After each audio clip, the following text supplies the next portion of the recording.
Alors je suis ravi d'effectuer un retour d'expérience sur ces chaussures avec lesquelles j'ai traversé les Alpes cet été sur le GR5. Si vous n'avez pas encore vu le film de cette petite aventure, c'est ici que ça se passe. Je suis toujours étonné des revues que l'on réalise après les avoir testées 1 ou 2 journées seulement.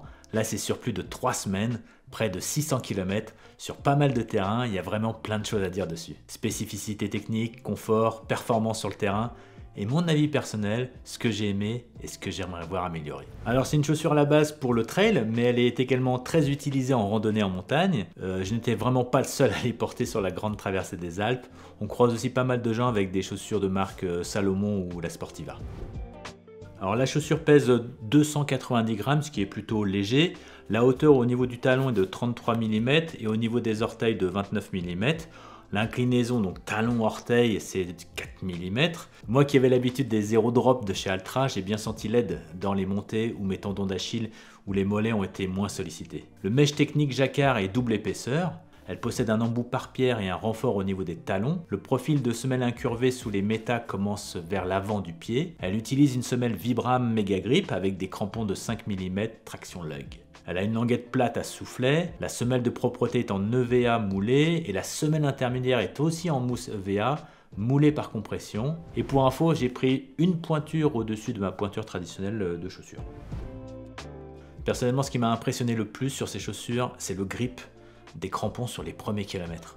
La première fois que je les ai essayés dans le magasin de sport, et c'était du carrelage, j'ai vraiment eu l'impression qu'elle griffait le sol. Après, c'est le maintien de la chaussure que j'ai bien aimé aussi, assez ferme au niveau de la cheville, juste en dessous de la malléole, ça m'allait parfaitement. Sans être aussi large que les Altra, j'ai été aussi agréablement surpris par la Two Box. Vous savez, cet emplacement là devant, entre pour les doigts de pied en fait.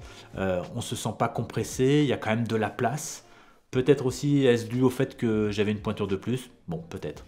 Toujours dans le confort et les premières impressions, la semelle intermédiaire permet un rebond et un amorti moelleux. Et dans le même temps, c'est assez bizarre à dire, mais elle conserve un bon niveau de fermeté.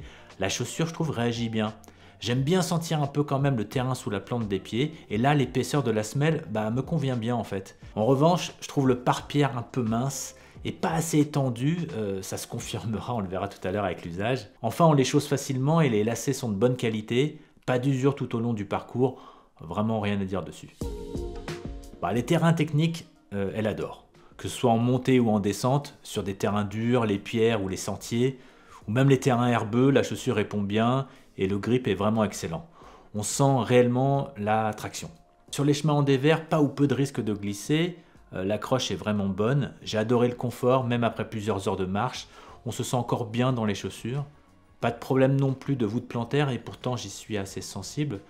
Parfois je pars avec une balle de massage en liège. Pour le soin des pieds, je vous conseille vivement cette balle, c'est une balle en liège, donc très légère et qui permet notamment de masser vos pieds et la plante des pieds un soir après des grandes journées de marche. Je peux vous dire que ça délasse beaucoup, moins de 25 € aussi. Et là, vraiment aucune douleur particulière. Alors je ne l'ai pas testé sur sol très boueux, compte tenu de la météo clémente, seulement 2 jours de pluie et encore pas en continu. Ça ne me permet donc pas de donner une véritable opinion. Donc très peu à reprocher au final à cette chaussure, les 300 premiers kilomètres, en gros jusqu'à Briançon. À partir de là, plusieurs signes d'usure ont altéré les qualités de la chaussure. D'abord les crampons qui ont bien fondu, d'autant plus qu'on arrive sur des terrains plus abrasifs, voire même un peu de goudron. Le pare-pierre, je l'ai dit, pas assez épais et pas assez étendu sur le devant de la chaussure. Autant en montée, je suis loin d'être le plus rapide, autant je m'amuse bien dans les descentes rapides et un peu technique, et taper dans des pierres n'est pas rare, que ce soit sur le devant ou même légèrement de côté, et je me suis fait un peu mal de temps en temps quand même. La semelle intermédiaire et le mesh ont commencé aussi à s'abîmer, notamment au niveau de l'extérieur de la chaussure, quelques trous sont apparus. Du coup, la dernière semaine, j'ai dû me retenir dans les descentes et les glissades ont été nombreuses. Les pins ont succédé aux mélèzes, depuis la vanoise en gros. Attention aux pommes de pin sur le chemin, ça glisse. Alors le bilan, qu'on s'y méprenne pas, oui elles sont géniales, oui je les recommande.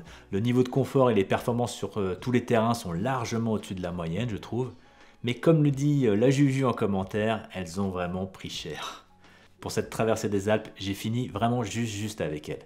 Mais je pense sincèrement que pour les prochaines randos itinérantes en montagne, je testerai la Speedgoat 6 De toute façon, la 5, je la trouve même plus à ma pointure.